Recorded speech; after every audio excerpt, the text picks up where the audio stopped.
সারা দেশে জ্বালানি তেলের চাহিদা স্বাভাবিক সময়ের চেয়ে দ্বিগুণ বেড়ে গেছে বলে জানিয়েছে Bangladesh petrol pump owners association.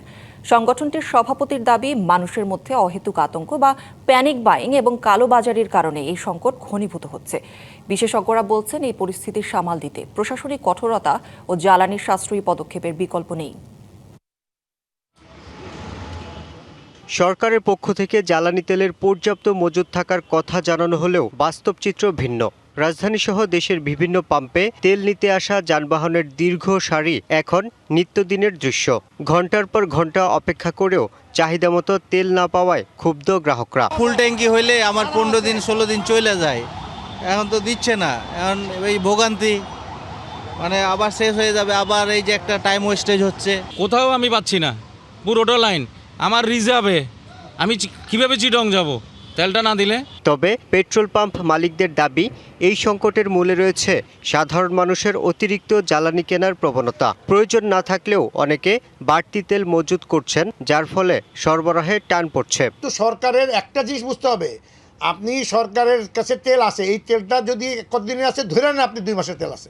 এখন এই 2 মাসের তেল যদি এই বর্তমান যে চাহিদা, এই চাহিদা অনুযায়ী যদি যা খুশি দেন, তাহলে ভাই 8 থেকে 10 দিনে শেষ হয়ে যাবে।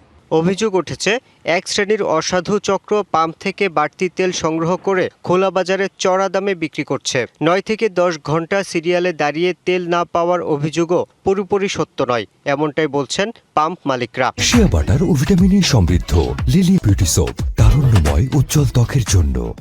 প্যানিক বাইংটা হয়েছে, কিছু গুজব ছড়ানো হয়েছে। আপনি গিয়ে বলেন, যখন দেখবেন যে বলবে আমি আজকে 4 ঘন্টা 5 ঘন্টা যাবত লাইনে দাঁড়া আছি, অথচ আমার পাম্পে 8টার পরে গিয়ে লাইনে দাঁড়ায়, আমি 9টার সময় খুলি। প্রতিটা পাম্পের সামনে লাইনে গিয়ে জিজ্ঞেস করবেন, বলবে 7 ঘন্টা 8 ঘন্টা দাঁড়ায় আছে। সম্পূর্ণ মিথ্যা কথা। সংকট সমাধানে জ্বালানি তেলের মজুত বাড়ানোর পাশাপাশি মানুষের মধ্যে সচেতনতা তৈরি এবং কালোবাজারি নিয়ন্ত্রণে কঠোর হওয়ার পরামর্শ বিশেষজ্ঞদের। লোকরা যদি সত্যিকার অর্থে প্যানিকড হয়ে থাকে, তাহলে আমি সর্বোচ্চ উচ্চ লেভেলে আমার কিছু পদক্ষেপ নেওয়া উচিত। ইভেন প্রাইম মিনিস্টারও যদি দরকার হয় জনগণকে বোঝাক যে আমরা এই করছি, এই আপনার কোনো সমস্যা নেই, আপনি নর্মাল যা তেল নেন সেটুকু নেন, সমস্যায় পড়বেন না। আমরা লক্ষ্য করছি যে কিছু অনিয়ম ঢুকে গেছে, এর মধ্যে কিছু দুর্নীতি ঢুকে গেছে। এই দুর্নীতিটাকে অবশ্যই কঠোর হস্তে দমন করতে হবে। জ্বালানি সাশ্রয়ে সরকারি গাড়িতে তেলের ব্যবহার কমানো এবং করোনাকালের মতো স্বল্প পরিসরে হোম অফিস চালুর পরামর্শও দিয়েছেন তিনি। সরকার, আধা সরকারি, স্বায়ত্তশাসিত এইসব সব জায়গায় যদি লিমিট করে দেওয়া হয় যে 1 মাসের জন্য তারা অর্ধেক ব্যবহার করবে। Yusuf Rana, DBC news, Dhaka.